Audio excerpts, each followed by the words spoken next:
السلام علیکم دوستوں، آج ہم آپ کے لیے جو تاریخی کہانی لے کر آئے ہیں وہ آدم علیہ السلام کے بیٹے حابیل و قابیل کی ہے۔ امید کرتے ہیں یہ آپ کو پسند آئے گی، تو آئیے شروع کرتے ہیں۔ امام طبری رحمۃ اللہ علیہ فرماتے ہیں کہ حوا علیہ السلام نے آدم علیہ السلام کے لیے 20 ولادتوں میں 40 بچوں کو جنم دیا۔ وہ ہر بار دو بچوں کو جوڑے میں جنم دیتی تھی، جس میں ایک لڑکا ہوتا اور ایک لڑکی ہوتی تھی۔ ان میں سے ایک جوڑا قابل اور اس کی بہن کمیم کا تھا۔ اللہ نے آدم علیہ السلام کو ان کا نبی متعین کر دیا۔ وہ انہیں دین سکھاتے رہے۔ اس وقت تمام لوگ خالص توحید کو اپنانے والے تھے، یعنی تمام لوگ ایک ہی امت کے تھے۔ ابن جبیر و ابن کثیر رحمۃ اللہ علیہ نے ابو موسیٰ اشعری رضی اللہ تعالی عنہم کی روایت بیان کی ہے۔ اللہ نے آدم علیہ السلام کو جب جنت سے زمین پر اتارا تو ہر چیز کی کاریگری اور صنعت کا علم تھا۔ جب وہ زمین پر اترے تو عالم بھی تھے اور لباس میں ملبوس بھی تھے، کام کاج کے طریقوں سے واقف بھی تھے۔ ہمارے برعکس وہ ان سب کاموں کو ابتدا سے ہی جانتے تھے، کیونکہ ہمارا یہ حال ہے کہ جب تک سکھایا نہ جائے ہمیں کچھ نہیں آتا۔ آدم علیہ السلام کے ساتھ انسانی مخلوق کی تعداد روز بروز بڑھتی چلی گئی اور انسانی کمزوریوں کی بنا پر گناہ بھی شروع ہو گئے۔ زمین پر سب سے پہلے ہونے والا قتل و موت قابل کے ہاتھوں اپنے بھائی حابیل کی ہوئی تھی۔ اللہ تعالیٰ نے قرآن میں قابل اور اس کے بھائی حابیل کا قصہ بیان کیا ہے۔ قابل سخت اور کڑک طبیعت کا مالک تھا اور حابیل رحم دل اور نرم طبیعت کا مالک تھا۔ قابل کھیتی باڑی کیا کرتا تھا اور حابیل مویشیاں چرایا کرتا تھا۔ بنی نوح انسان کی تعداد میں اضافے کے لیے اس وقت ایسا قانون تھا کہ وقت کی شریعت کی روح سے قابل اپنے ساتھ پیدا ہونے والی جڑواں بہن کے سوا کسی بھی لڑکی سے شادی کر سکتا تھا، اور اسی طرح حابیل اپنے ساتھ پیدا ہونے والی جڑواں بہن کے سوا کسی بھی لڑکی سے شادی کر سکتا تھا۔ اس کی صورت یہ تھی کہ قابل کی شادی حابیل کی بہن سے اور حابیل کی شادی قابل کی بہن سے ہو، لیکن ہوا یہ کہ حابیل کی بہن خوبصورتی میں قابل کی بہن سے کم تھی، اسی لیے قابل نے حابیل کی بہن سے شادی کرنے سے انکار کر دیا اور اپنی جڑواں بہن سے شادی کی خواہش ظاہر کی۔ لیکن ایسا کرنا آدم علیہ السلام کے قانون میں حرام تھا۔ آپ نبی بھی تھے اور رسول بھی تھے۔ نبی و رسول میں یہ فرق ہے کہ رسول پر شریعت و احکام نازل ہوتے ہیں۔ تو دوستوں میں یہ بتاتا چلوں، شریعت یعنی قانون ہوتا ہے جس کے تحت زندگی گزاری جاتی ہے، پر نبی پر شریعت نازل نہیں ہوتی۔ البتہ انہیں معجزات عطا کیے جاتے ہیں، جبکہ شریعت صرف رسولوں پر واجب ہوتی ہے۔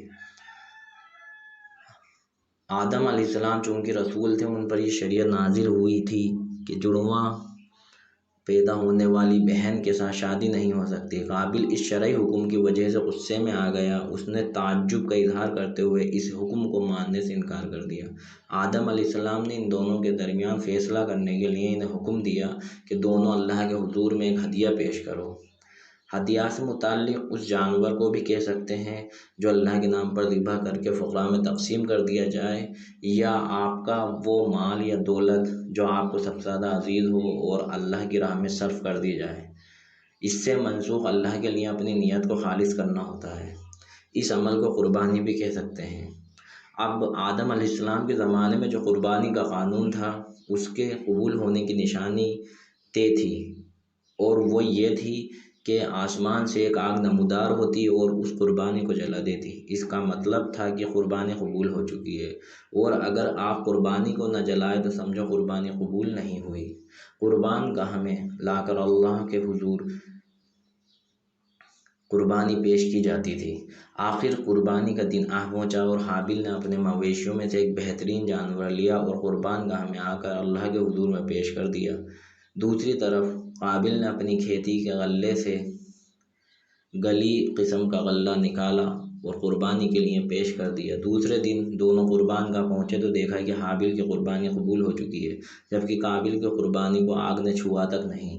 یہ دیکھ کر قابل حابیل پر اور ناراض ہوا اور شیطان نے اسے وسوسے میں مبتلا کیا کہ اپنے بھائی کو قتل کر دے۔ اس نے اپنے بھائی کو جان سے مارنے کا پختہ ارادہ کر لیا۔ اس وقت تک روح زمین پر کوئی انسان قتل نہیں ہوا تھا۔ انسانی تاریخ میں یہ پہلا قتل ہے جسے انجام قابل نے دیا تھا۔ وہ اپنے بھائی حابیل کے پاس گیا اور بولا کہ میں تجھے قتل کر دوں گا۔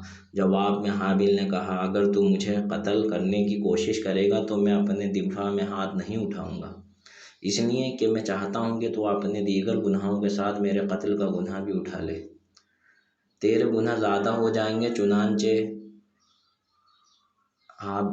قابل ایک بڑا سا پتھر لے کر آیا اور اس کے پاس آیا اور اس نے وہ پتھر اپنے بھائی کے سر پر دے مارا۔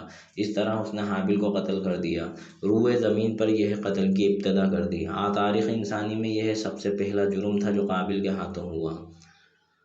قتل تو وہ کر بیٹھا، اب حیران اور پریشان تھا کہ اس کی لاش کا کیا کرے۔ اس وقت تک نسل انسانی موت سے بھی دوچار نہیں ہوئی تھی۔ آدم علیہ السلام کے اولادوں میں اس وقت تک کوئی فوت نہیں ہوا تھا، اس لیے قابل کو نہیں معلوم تھا کہ لاش کے ساتھ کیا کیا جائے۔ اسی کشمکش میں قابل نے لاش کو کمر پر اٹھا لیا اور چل پڑا۔ وہ جنگل میں چلا جا رہا تھا کہ اللہ تعالیٰ نے 2 کوے بھیجے۔ دونوں کوے آپس میں لڑنے لگے اور ایک نے دوسرے کو ہلاک کر دیا۔ اب زندہ کوا مٹی کھودنے لگا اور ایک گڑھا تیار کیا، مردہ کوے کو اس میں رکھا اور اس پر مٹی ڈال دی۔ اس طرح قابل کو دفن کرنے کا طریقہ معلوم ہوا۔ اس نے بھی گڈھا کھودا اور حابیل کی لاش کو اس میں دبا دیا۔ قابل اپنے گناہ پر نادم ضرور تھا، لیکن اس نے اللہ تعالیٰ سے معافی نہیں مانگی، جبکہ انسان کے لیے ضروری ہے کہ اس نے کوئی گناہ ہو جائے تو اللہ سے اس کی معافی مانگ لے۔ قابل و حابیل کے بیچ جو مکالمہ ہوا اس کا ذکر سورہ مائدہ آیت نمبر 27 سے 29 میں کیا گیا ہے۔ اس میں اللہ تعالیٰ فرماتے ہیں کہ آدم علیہ السلام کے دونوں بیٹوں کا کھرا کھرا حال انہیں بھی سنا دو۔ ان دونوں نے ایک نذرانہ پیش کیا، ان دونوں میں سے ایک کی نظر تو قبول ہو گئی اور دوسری کی قبول نہ ہوئی، تو وہ کہنے لگا میں تجھے مار ہی ڈالوں گا۔ تو اس نے کہا اللہ تقوی والوں کا ہی عمل قبول کرتا ہے، تو میرے قتل کے لیے 10 رازی کر، لیکن میں تیرے قتل کے لیے ہرگز اپنا ہاتھ نہیں اٹھاؤں گا۔ میں تو اللہ پروردگار عالم سے خوف کھاتا ہوں، میں تو چاہتا ہوں کہ تو اپنا گناہ اور میرا گناہ اپنے سر پر لے لے اور دوزخیوں میں شامل ہو جائے۔ اس کا مطلب یہ تھا کہ تیرے گناہوں کے ساتھ میرے قتل کا گناہ بھی تیرے ذمے لگے اور تو ظالموں میں سے ہو جائے۔ حابیل کے قتل کے بعد قابل پر جو گزری اس کا ذکر اللہ نے سورہ مائدہ آیت نمبر 30 اور 31 میں کیا ہے۔ اللہ تعالیٰ فرماتے ہیں کہ اس کے نفس نے اسے اپنے بھائی کے قتل پر آمادہ کر دیا اور اس نے اسے قتل کر ڈالا، جس سے وہ نقصان والوں میں شامل ہو گیا۔ پھر ہم نے ایک کوے کو بھیجا جو زمین کھود رہا تھا تاکہ اسے دکھائے کہ وہ کس طرح اپنے بھائی کے اس کوے کی طرح اپنے بھائی کی لاش کو دبا دیتا ہے۔ پھر وہ بڑا ہی پشیمان و شرمندہ ہوا۔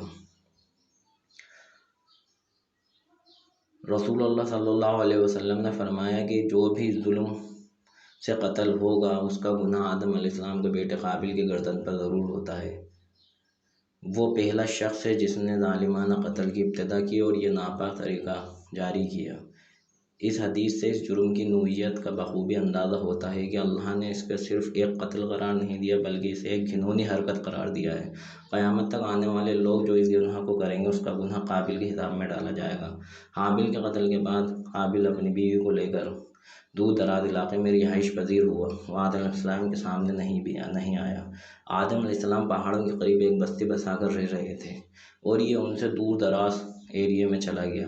اس طرح قابل کا آدم علیہ السلام سے بالکل رابطہ ختم ہو گیا اور اس سے ایک نئی نسل کی ابتدا ہوئی جس میں فحاشی و برائی کو عروج حاصل تھا۔ عبادت یہ لوگ اگرچہ اللہ کی ہی کرتے تھے لیکن آدم علیہ السلام کی شریعت کے خلاف بے حیائی کے دل دادا تھے۔ احکام الہی کی نافرمانی اور فحاشی کا فروغ ان کو شب و روز کا معمول تھا۔